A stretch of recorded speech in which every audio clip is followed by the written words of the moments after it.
Hello friends, Noble English classes में एक बार फिर से आपका स्वागत है। तो आज हम लोग सिंपल प्रेजेंट टेंस पढ़ेंगे जी। ये टेंस का फर्स्ट वीडियो है। वैसे तो हमने इससे पहले एक टेंस का इंट्रोडक्शन बनाया था जो कि पार्ट 1 था इस सीरीज़ का। ये पार्ट 2 है। इसमें हम टेंस स्टार्ट कर देंगे, यानी कि प्रेजेंट इंडेफिनिट जिसको हम सिंपल प्रेजेंट भी कहते हैं। इसको डिटेल में समझने की कोशिश करते हैं। चलिए तो स्टार्ट करते हैं। सबसे पहले इसकी पहचान को हम डिस्कस करेंगे कि यानी हिंदी का वो सेंटेंस, क्योंकि हम लोग हिंदी बोलने वाले हैं तो इसको हिंदी में अगर समझेंगे तो ज़्यादा अच्छे से समझ में आएगा।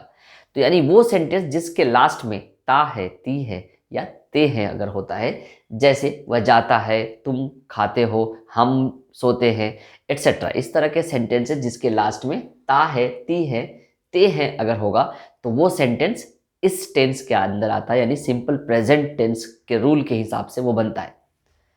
इसमें किस तरह के सेंटेंस बोलते हैं? इसमें हम डेली रूटीन के सेंटेंस बोलते हैं, यानी जो काम हम रोज करते हैं या अक्सर करते हैं, जो हमारे रूटीन में शामिल है।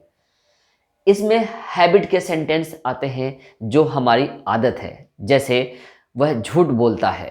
इसमें लाइक्स एंड डिसलाइक्स के सेंटेंस आते हैं, जैसे मुझे आम खाना पसंद है, मैं आम खाना पसंद करता हूँ। यानी इसमें ता है, ती है, लेकिन कभी कभी ये भी हो सकता है कि मुझे आम खाना पसंद है। ता है, ती है नहीं भी अगर होगा तो समझना है कि ये सेंटेंस भी इसी सिंपल प्रेजेंट के अंदर, इसी रूल के मुताबिक हम बनाएंगे इसको। ठीक है, अब ये डिस्कस करते हैं इसमें वर्ब की कौन सी फॉर्म लगेगी। वर्ब की फर्स्ट फॉर्म, जैसा कि मैंने फर्स्ट वीडियो में आपको बताया था कि वर्ब के टोटल 5 फॉर्म्स होते हैं। वर्ब की first form, second form, third form, fourth और फिफ्थ मैंने बताया था ये फर्स्ट फॉर्म का ही एक्सटेंडेड फॉर्म है, यानी कि present form plus ING form, fourth form कहते हैं उसको।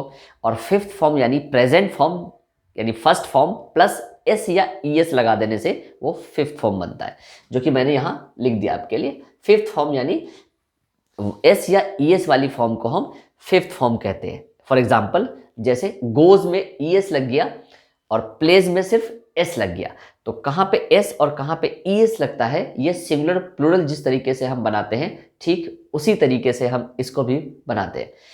यानी इसका जो डिटेल वीडियो है मैं आपको बाद में बना दूंगा कि कैसे सिंगुलर और प्लूरल बनाते हैं, इसके रूल्स क्या है।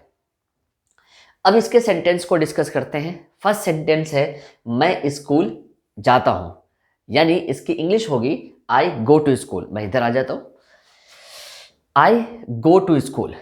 अब ये सेंटेंस में देखिए, अगर हमने सब्जेक्ट चेंज कर दिया, यानी मैं की जगह हमने कर दिया वह स्कूल जाता है, तो अब देखिए यहाँ पे क्या हो गया, ही गोज टू स्कूल। यानी सब्जेक्ट तो वही है, ऑब्जेक्ट भी वही है, लेकिन वर्ब चेंज हो गया। यहाँ गो था और यहाँ गोज हो गया। क्यों, वो मैं आपको आगे बताऊंगा। अगला सेंटेंस देखते हैं। हम क्रिकेट खेलते हैं, यानी हम वी प्ले क्रिकेट। ओके, अब यहाँ पे देखिए हमने सब्जेक्ट चेंज कर दिया, बाकी कुछ भी चेंज नहीं किया।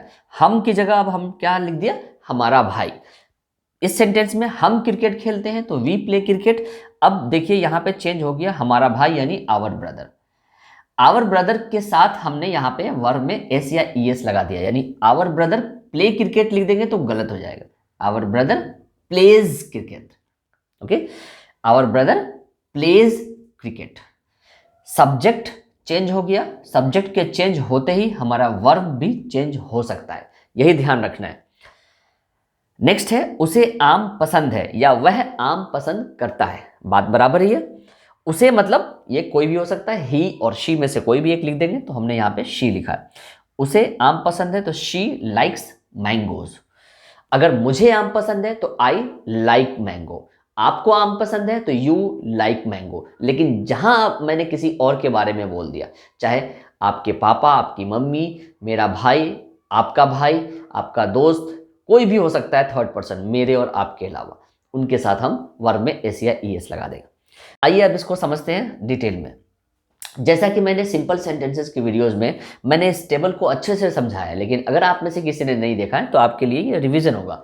लेकिन मैं फिर भी आपको बोलूँगा कि एक बार सिंपल सेंटेंसेस के वीडियोस आप ज़रूर देखें, ताकि ये आपको और अच्छे से समझ में आएगा। सब्जेक्ट हमेशा 3 तरह के सब्जेक्ट होते हैं, फर्स्ट पर्सन, सेकेंड पर्सन और थर्ड पर्सन। जब हम किसी से बात करते हैं तो फर्स्ट पर्सन यानी बात करने वाला, और सेकंड पर्सन यानी आप सुनने वाले, और थर्ड पर्सन जिनके बारे में हम बात करते हैं। तो फर्स्ट पर्सन यानी मैं, ये सिंगुलर और प्लूरल दोनों हो सकता है। अगर मैं अकेला हूं तो फर्स्ट पर्सन यानी मैं, अगर हम एक से ज़्यादा हैं तो हम यानी वी, सिंगुलर और प्लूरल। सेकंड पर्सन यानी आप अकेले हैं तो आप। सेकंड पर्सन यू, यानी ये प्लूरल है, आप एक से ज़्यादा हैं। तो इंग्लिश में दोनों के लिए सेम ही इंग्लिश है, हिंदी में चेंज हो जाएगा, यहाँ पे तुम, यहाँ पे तुम लोग। अगर हम इज्जत के साथ बोलना चाहते हैं तो आप और आप लोग। सेकंड पर्सन समझ में आ गया आपको। अब नेक्स्ट है थर्ड पर्सन। थर्ड पर्सन यानी लड़का हो तो ही, लड़की हो तो शी, और अगर कोई बेजान हो या जानवर हो तो हम इट का इस्तेमाल करते हैं। इसकी जगह पे हम कभी किसी का नाम भी इस्तेमाल कर सकते हैं, या मेरा भाई, आपका भाई, कोई भी थर्ड पर्सन सिंगुलर यहाँ पे हम लिख सकते हैं, या कोई भी बेजान चीज़ें। इसके लिए मैंने अनलिमिटेड लिखा है कि इसकी कोई सीमा नहीं है, दुनिया में बहुत कुछ है। ठीक है, तो थर्ड पर्सन समझ में आ गया। तो ये थर्ड पर्सन सिंगुलर है, यही समझना है हमें, मेन थर्ड पर्सन सिंगुलर को समझना है।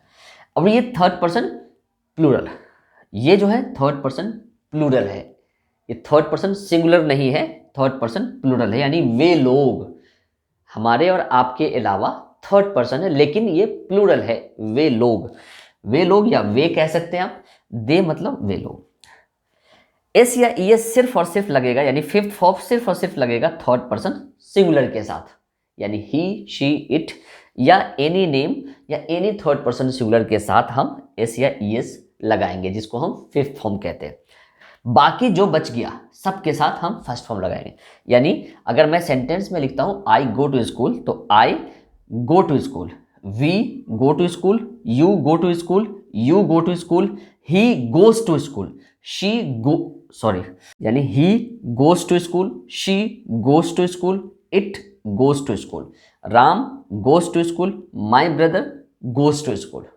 लेकिन अगर दे गो टू स्कूल ही होगा, दे गोज टू स्कूल गलत हो जाएगा। आइए अब डू और डज को समझते हैं। डू और डज इस सेंटेंस में सबसे ज्यादा यूज होने वाले वर्ड है, और ये हेल्पिंग वर्ब सबसे ज्यादा डिस्टर्ब भी करता है।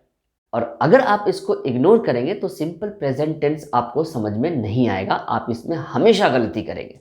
इसलिए इस गलती को दूर करने के लिए हमें डू और डज को समझना जरूरी है, और अभी समझते हैं इसको। डू फर्स्ट फॉर्म है और डज फिफ्थ फॉर्म है। जिस तरीके से हमने फर्स्ट और फिफ्थ फॉर्म डिस्कस किया था, ठीक इसी तरीके से इसको भी समझेंगे। यानी डज जो कि एस या ई एस वाली फॉर्म है, हम थर्ड पर्सन सिंगुलर के साथ ही लगाएंगे इसको, यानी ही, शी, इट या एनी नेम के साथ हम डज का इस्तेमाल करेंगे, और डू हम बाकी सबके साथ, जैसा कि मैंने आपको अभी बताया था। एक चीज और याद रखना है, जब डू या डज अगर लग जाए जिस सेंटेंस में, तो मेन वर्ब में सिर्फ और सिर्फ फर्स्ट फॉर्म ही आएगा। जैसे गो, गो, गो, गो, गो, गो, हर जगह गो ही है, चाहे यहाँ पे डज लगे या यहाँ पे डू लगे, कहीं पे भी सेंटेंस में जहां पे भी अगर डू या डज अगर लग गया तो यहाँ पे गोज नहीं आएगा, सब्जेक्ट चाहे कुछ भी हो। ठीक है, समझ में आ गया। अब आइए इस सेंटेंस को समझते हैं कि डू या डज का इस्तेमाल कहां पे किया जाता है। सबसे पहले पॉजिटिव में यानी अफर्मेटिव में डू या डज का इस्तेमाल नहीं होगा। सब्जेक्ट यानी जिसके बारे में हम बात कर रहे हैं, जो काम करता है, कर्ता जिसको हिंदी में कहते हैं, पहले हम वो लिखेंगे। मैं सब्जेक्ट लिख देता हूं यहां पे, सब्जेक्ट। उसके बाद हम वर्ब लिख देते हैं, वर्ब की फर्स्ट फॉर्म या एस या ई एस फॉर्म, ये डिपेंडिंग अपॉन द सब्जेक्ट्स होगा, जैसा कि मैंने आपको बताया। तो सब्जेक्ट के बाद डायरेक्ट हम वर्ब लिख देंगे, इसमें कोई हेल्पिंग वर्ब नहीं, कोई इज एम आर नहीं, कोई डू डज नहीं, कुछ नहीं, सब्जेक्ट वर्ब, उसके बाद ऑब्जेक्ट। ठीक है, नेगेटिव सेंटेंस में अब डू या डज का इस्तेमाल शुरू हो जाएगा। ये क्योंकि थर्ड पर्सन सिंगुलर नहीं है तो यहाँ पे डज का इस्तेमाल नहीं होगा। जिस तरह से ये भी थर्ड पर्सन सिंगुलर नहीं था तो यहाँ पे हम एस या ई एस गो में नहीं लगाया, तो यहाँ पे भी डज नहीं आएगा, यू डू नॉट, तो डू नॉट।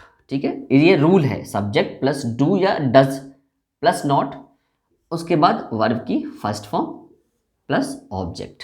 अब ये देखिए, ये सवाल है और ये भी सवाल है, लेकिन ये दोनों जो सवाल है इसको हम कहते हैं क्वेश्चन और नेगेटिव क्वेश्चन, यानी इसको हम यस और नो क्वेश्चन भी कह सकते हैं। यस और नो क्वेश्चन, इसका जवाब हमेशा यस और नो में ही दिया जाता है। एक और पहचान है इसकी, हमेशा सेंटेंस क्या से स्टार्ट होगा। क्या तुम स्कूल जाते हो, क्या तुम स्कूल नहीं जाते हो, तो इस क्या की इंग्लिश व्हाट नहीं लगाएंगे। हम WH का इस्तेमाल इसमें करते हैं, क्यों, कहां, कब, क्या, वो हम यहां लगाते हैं। ठीक है, ये जो सेंटेंस है इसमें क्या का मीनिंग डू या डज, यानी जो भी हेल्पिंग वर्ब अगर रहता है सेंटेंस में वही होता है। तो यहां पे हेल्पिंग वर्ब हमारा है डू या डज, तो डू या डज लगाएंगे हम। तो क्या की जगह यहां पे लग गया डू। क्या तुम स्कूल जाते हो, तो बस ये सेंटेंस चेंज हो जाएगा, do you go to school, यानी पहले डू आ जाएगा, फिर यू, फिर वर्ब यानी डू, सब्जेक्ट वर्ब की फर्स्ट फॉर्म प्लस ऑब्जेक्ट।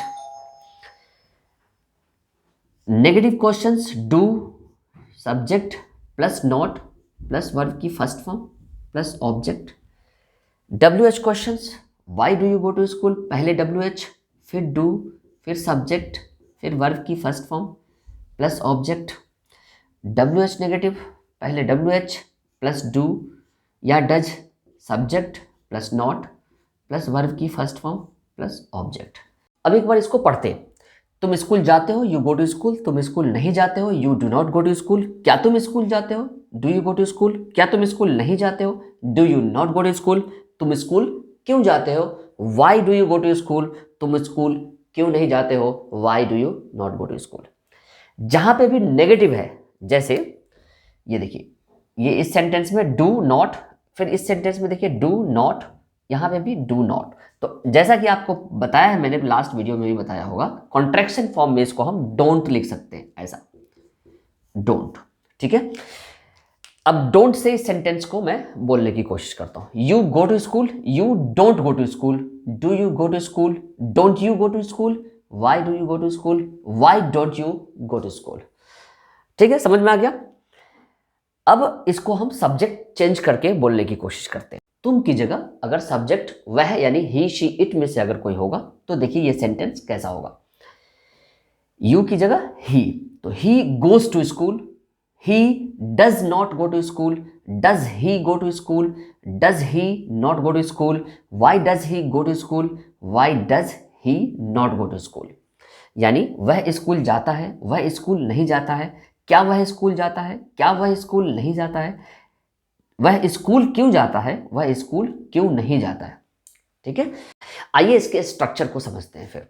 ठीक है, स्ट्रक्चर है सब्जेक्ट के बाद वर्ब की फर्स्ट फॉर्म या फिफ्थ फॉर्म, फर्स्ट फॉर्म या फिफ्थ फॉर्म, दोनों में से कोई एक ही लगाएंगे डिपेंडिंग अपॉन द सब्जेक्ट, जैसा कि मैंने आपको बताया अभी, सब्जेक्ट वर्ब की फर्स्ट फॉर्म या फिफ्थ फॉर्म प्लस ऑब्जेक्ट। देखिए आप सेंटेंस सामने है तो आप मैच कर सकते हैं कि फॉर्मूले के ऊपर ये सेंटेंसेस है या नहीं। नेगेटिव इसका सब्जेक्ट प्लस डू या डज, यही फर्स्ट फॉर्म या फिफ्थ फॉर्म यहाँ पे आ गया, तो जो भी फैसला होगा यहाँ पे हो जाएगा, उसके बाद हमेशा वर्ब की फर्स्ट फॉर्म ही आएगा, ये इस बात का ध्यान रखना है। सब्जेक्ट प्लस डू या does plus not plus verb की first form plus object. Do या डज में से फिर कोई एक आएगा, जब क्वेश्चन होगा क्या से स्टार्ट होगा तो डू या डज में से कोई एक होगा, तो डू या does plus subject plus verb की first form plus object. Negative questions do या does plus subject plus not, याद रहे कि सब्जेक्ट के बाद नॉट आएगा यहाँ पे, जैसे आपने यहाँ पे भी देखा होगा, डू या डज के बाद सब्जेक्ट के बाद नॉट आएगा, तो डू या does plus subject plus not plus verb की first form plus object. WH में हमेशा WH शुरू में ही आएगा, यानी उसके बाद ये वही जो ऊपर वाला क्वेश्चन है वो रिपीट हो जाएगा, यहाँ पे नेगेटिव में यहाँ पे रिपीट हो जाएगा, बिल्कुल वैसा ही। तो WH प्लस डू या does plus subject plus verb की first form plus object. WH negative question WH plus do या does plus subject plus not plus verb की फर्स्ट फॉर्म प्लस ऑब्जेक्ट। तो इस स्ट्रक्चर को अगर आप फॉलो करेंगे तो सेंटेंस गलत होने के चांसेस नहीं रहेंगे। ओके, मैं उम्मीद करता हूं कि आपको सिंपल प्रेजेंट टेंस, जिसको हम प्रेजेंट इंडेफिनिट भी कहते हैं, समझ में आ गया होगा।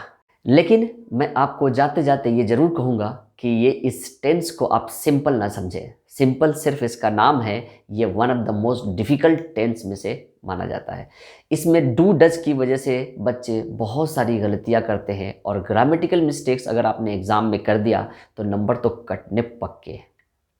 तो मैं चाहूँगा कि इस पे आप ज़्यादा से ज़्यादा प्रैक्टिस करें, और आपकी वो सारी गलतियाँ दूर हो जाए, आज ही दूर हो जाए।